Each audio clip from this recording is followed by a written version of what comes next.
Naam, bandidos, welcome to Mel's Magic Official. I'm Magic Mel, and here's Charles. In last episode, I spoke a little bit about the concept or the idea of being a spiritual warrior. I want to expand on that a bit. Why is it important to be a spiritual warrior? A spiritual warrior protects and gives back to the community. A spiritual warrior is a warrior at the service of the divine. So giving back to the community is important because, we grow up being programmed with scarcity, that there's not enough. First of all, that you're not enough. You're not pretty enough, you're not good enough. All that stuff is being ingrained into us and we believe it. And then another program is there's not enough out there. So we live in this constant state of, I got to protect myself. I got to shield myself. The world is a scary place. I'm never enough. I need things from the outside to make me feel fulfilled and to make me feel whole. And I got to protect for some future catastrophe. We live in that mode, no? And that is it is a certain paradigm. So becoming a spiritual warrior is, first of all, coming back to the realization that you are a divine spark, that you're not just a random atom floating around in the universe, but that you literally carry the divine spark within you. And it's up to you to connect with that, to bring it out, to nurture it, and to express that, to protect it also. From what? First and foremost, from your own negativity, from your self-doubt, from your shadows, from those paradigms, those programs that tell you, that then come kind of manifest as voices in our psyche, telling ourselves that we're not good enough. First of all, a spiritual warrior cuts through that illusion, discerns those voices and says, okay, I hear you, but I don't buy into you. So protecting yourself from your own antagonist or negativity, that's the first thing. And coming back to your innate divinity. Once you realize that, you strive to become more godlike, more Christ-like, more Buddha-like, Buddha and Christ, they were all personifications of what it is to be in that certain state of being, to act from our divinity. So what is at the core of that? At the core of that is the knowing that I am love, happiness, peace, joy, fulfillment. There was another one. I am love, happiness, joy, peace, bliss, and fulfillment. So once you come to that understanding, the big I am, and that you are those things, you act from that. So how would love act and feel and be? And how would peace act and feel and be? And how would joy and happiness and bliss and so on? How would that feel like? And how do we act from that premise?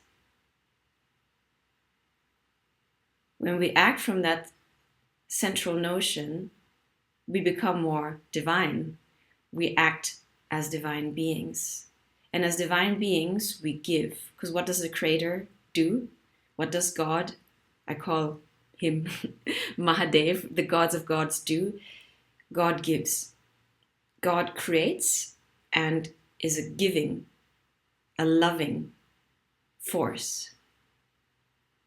So giving back to the community is a natural consequence of acting from that godlike center in us. And it takes a certain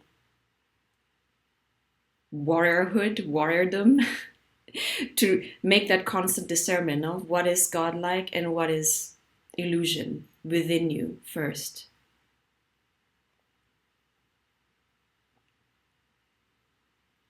If you look at society, we're all taking, no? We're taking. We're trying to fill this empty void within us. that is insatiable and that can only really be filled with this deeper connection to our true self.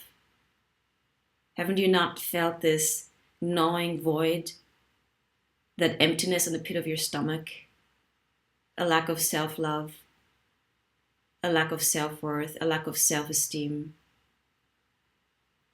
an empty inner state that you then try to fill with consumption, with distraction, with drugs, with food, with cigarettes? I mean, there's so many vices, so many temptations out there, no?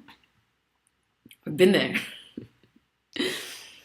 And we shouldn't shame ourselves for that.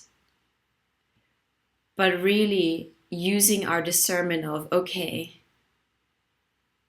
what serves my deeper truth? How would somebody act? How would somebody who loved themselves act?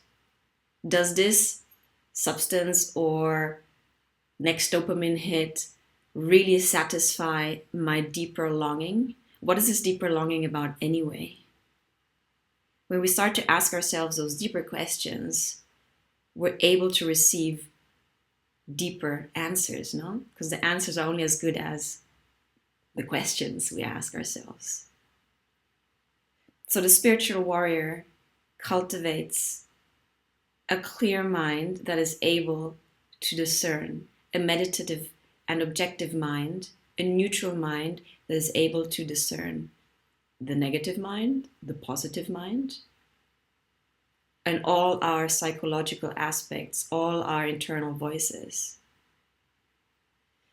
And a spiritual warrior is able to connect with your soul aspect, your true self, your soul's voice, to act from that true essence. Because we need some kind of like base point, no, to act from. And it takes cultivation. How do we cultivate ourselves? Yeah, meditation. I mean, Kundalini yoga is all about that too, no? Being in the neutral mind, the observer mind, that is able to pause before reacting, because we react automatically, no, from subconscious patterns.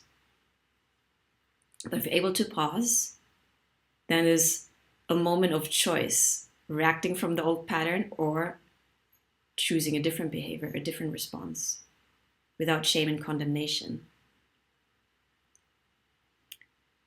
So it takes a certain practice, cultivating our mind, accessing our heart space, cultivating our body also, because this is essentially a vessel, no? A tool, an instrument.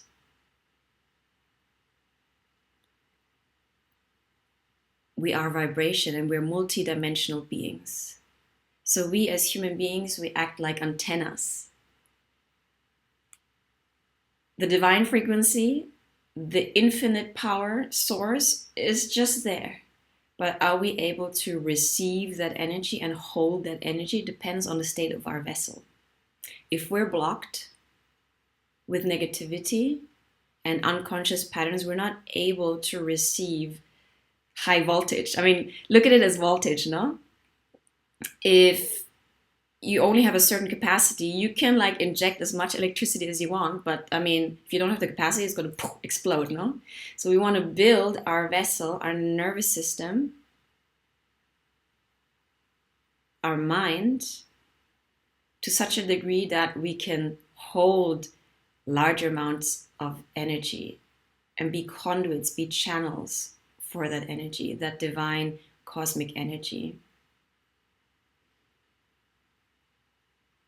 Our chakra system is linked to that. Our intuition, the ability to receive intuition, the ability to calm the egoic mind and receive higher guidance, and to then align our thoughts, our beliefs, and our actions with that divine guidance.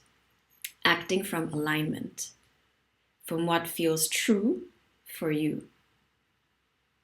Then we become instruments of God, no?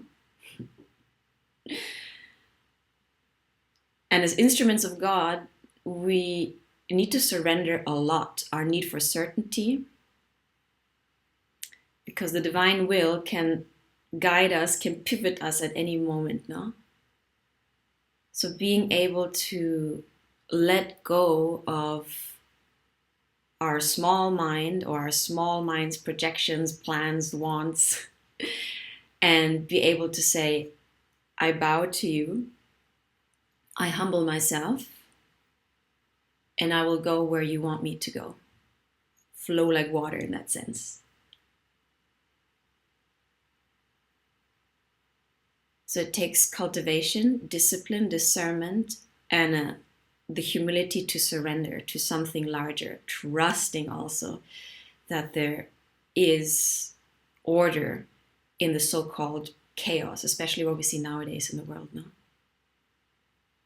How can we cultivate ourselves to be grounded? Because we are earthly beings. It's not about floating off into the ethers. No, it's about grounding this cosmic energy. Making space for your soul to come fully online. I've been watching a lot of David Guillem's episodes, podcasts, and he teaches Kabbalah. And he mentioned that, when we're born, our soul is maybe like 6-10% online, because our being has not or has yet to develop the capacity for our whole soul to really be embodied. So again, it has to do with cultivating our vessel, our capacity to really come online, to bring and to realize that divine spark within us. So it takes a practice, it takes cultivation, it takes devotion. I prefer the word devotion over discipline. And a willingness, the willingness to go deeper and the willingness to dedicate ourselves to something deeper, which at the same time is also something higher. We spoke about virtues in the last episode. Why not? Isn't it something beautiful to aspire to? To bring out the best in yourself. And the best in yourself is your true self, is your authentic you. The one that's unfiltered from programming, from shame, from guilt, from negativity, from limitation. I mean, we need a certain amount of limitation. We're infinite beings, but we need a certain constraints to operate with, no? But to come back to the remembrance that we are so much more than the 3D, no? Not putting down the 3D, but we are so much more. What is the fullest expression we can bring about in this lifetime? The most authentic and the most alive, joyful version of us. The freest version of us. Isn't that something beautiful to aspire to? So how can we cultivate that? And why is it important to awaken anyway? Ignorance can be bliss too, no? But once you pierce the veil, there's no going back. Once you know, okay, I am more than what I thought I was, I am more powerful than what I thought I was, then there's no going back. And why would you anyway? Because you realize, hey, I am a creator, I'm a creative being. I'm made in the image of the divine. How can I connect with that deeper? How can I express that more fully? Isn't that something beautiful? The process of awakening has to do with remembering who we truly are and what we came here to do. To remember our divinity, to express that, and to work together. Last episode I said, okay, I'm mainly concerned with my own awakening. I mean, so we should, each one of us, but we're here to help each other too. Because we're part of the whole. And first comes individual consciousness, then group consciousness, and then universal consciousness. And because reality reflects us, we need other people, we need relationships to help reflect us back our weak points, our strengths, and we need to work together. So let's become spiritual warriors together. Be disciplined, be devoted in this pursuit of a higher, more authentic, more alive way of being.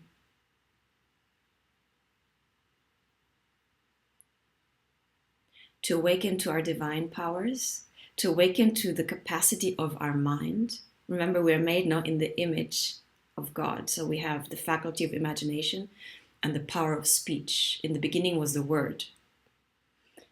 And the word is so powerful.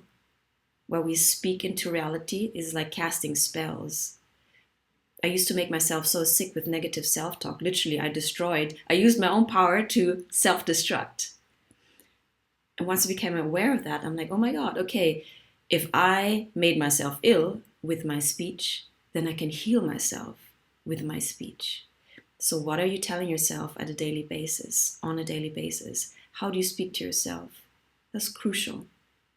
Because your being, your cells, we are like 60+% water, they're all vibrating. And if you look into cymatics, you know that vibration, so our word, sound, affects molecules and cells.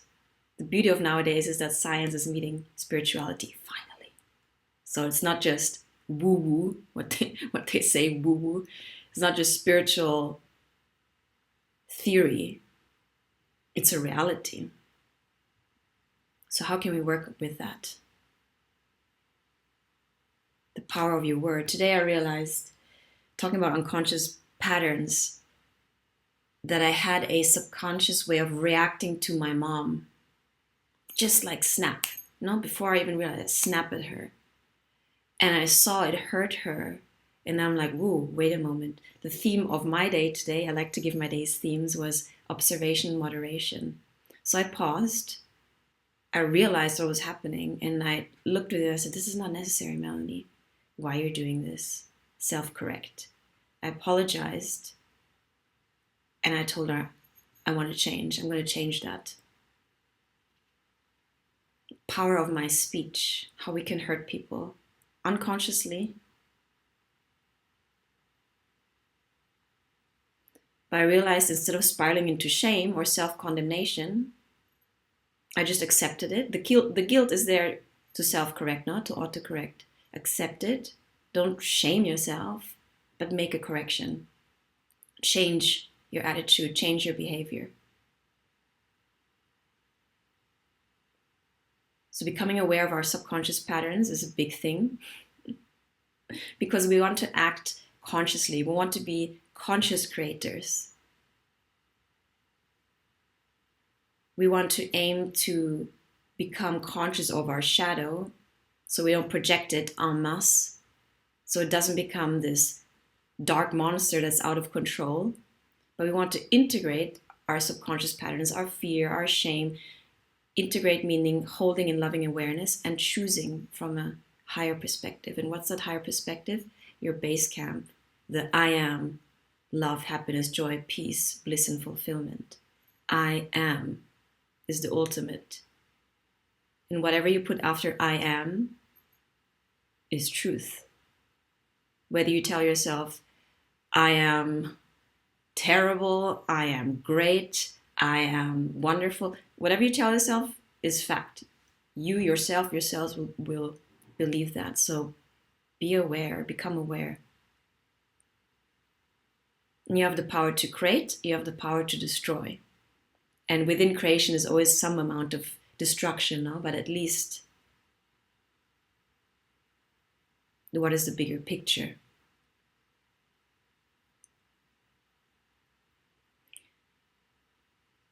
Being a spiritual warrior, devotion, discipline, discernment, conviction, faith, the pursuit of truth over illusions and falsity and distortion, and feeling truth deep within our body.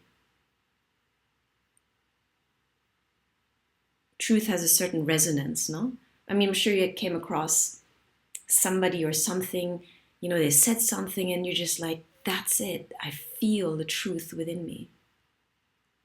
Whatever that person said deeply resonated with you. There was a resonance with the other person's truth. That's how we know. It's not intellectual, it's really a resonance, a matter of resonance. So how can we cultivate this truth within us? How can we become more sensitive to that? Kundalini yoga is one way. So we need the willingness, and then we need the tools. What modalities, what tools, what practices can help you come into deeper resonance with your truth, with yourself? How can you cultivate your mind, body, and spirit? And unblock your subconscious patterns so that you become a greater channel, a clearer channel for the divine to flow and be embodied in your vessel. Find them. Try out Kundalini Yoga if you haven't yet. But there's so many practices out there. Find and choose what resonates with you.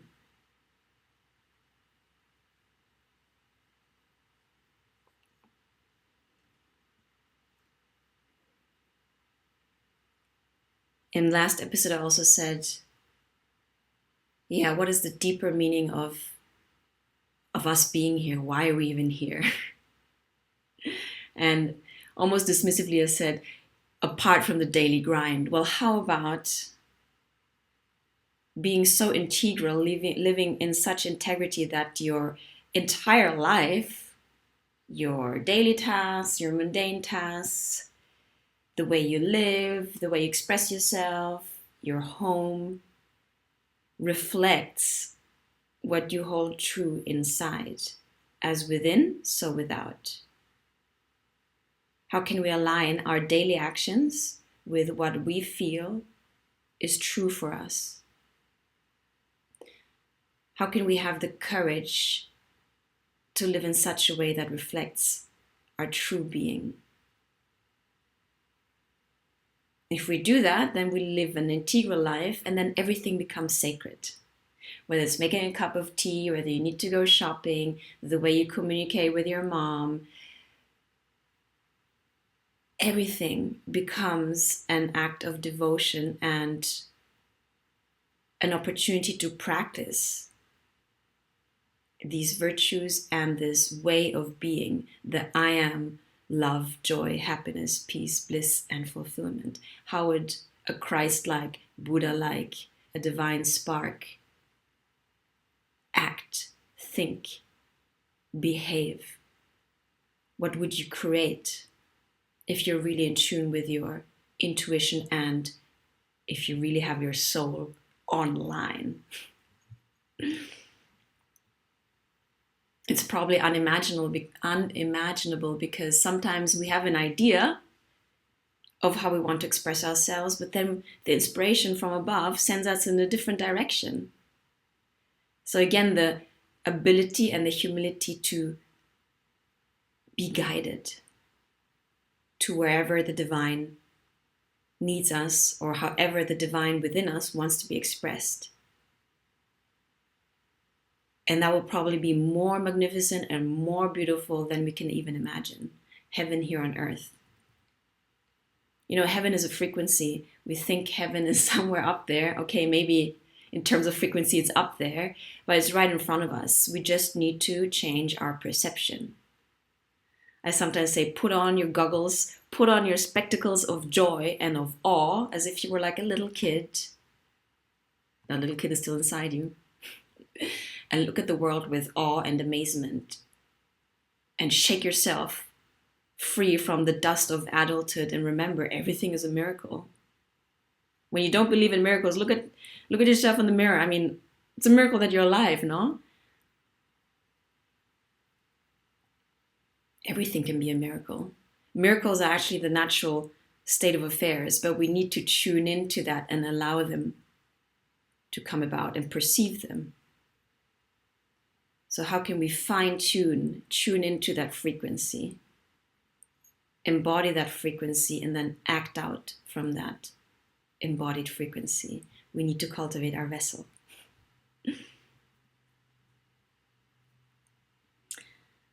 I made a drawing yesterday. I'm going to make a painting out of it. I'm going to show you. don't know if it's so clear here. But we are all divine sparks. And when we come fully online, we project our unique keynote frequency. And remember, the universe is like a grand symphony of frequencies. And you are a key element of that. I mean, imagine in a symphony, have you gone to a classical symphony, a concert? If one instrument is missing, something is missing in the entire piece, oeuvre, no? So you can't be missing in the overall pattern. You need to embody and express your keynote and share it with us. Because as you project that, we create the body of Christ or heaven here on earth. It's all about frequencies, no?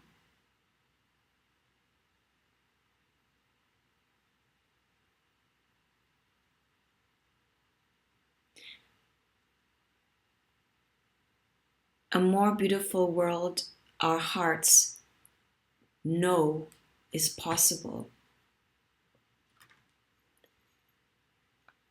is a book by, Eisenstein. Charles Eisenstein, the economist. So first, there is a feeling, a frequency, a knowing in our hearts that something more beautiful is possible. We need to connect with that and trust that, and despite of what's going on, know that we are able to create something more beautiful. But this new world, this new earth is born through each one of us. So as we clear our vessel and increase our capacity to hold this higher voltage of energy and express that, as we do that one by one, we are creating this new state of being, new way of being, new human being, new earth, one by one. So things may look a bit shaky out there, but the new cannot be born until the old falls. No? It's a cycle that we're going through, a huge transition. So tune into your heart and know that it's already there. This possibility is becoming a probability, and once it's a probability, we make it a reality. From the quantum field, from the infinite destinies that are out there, we choose and we align with our truth. And the more we do that, the more we act from that, the more we create it as a 3D reality. So the spiritual warrior does that, is on that mission to create that rainbow bridge of clear chakras within yourself and project it and beam it out and shine it out into the exterior, as within, so without.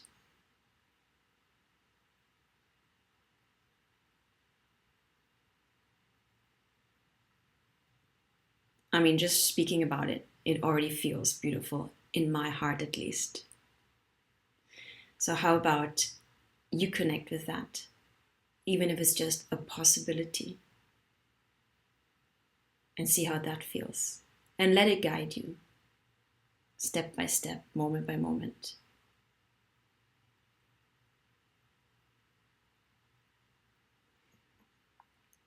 So I'll leave you with that today. And I'll see you for the next episode, coming whenever the inspiration strikes. Sat Naam. Stay tuned and stay attuned to your true self. See you soon.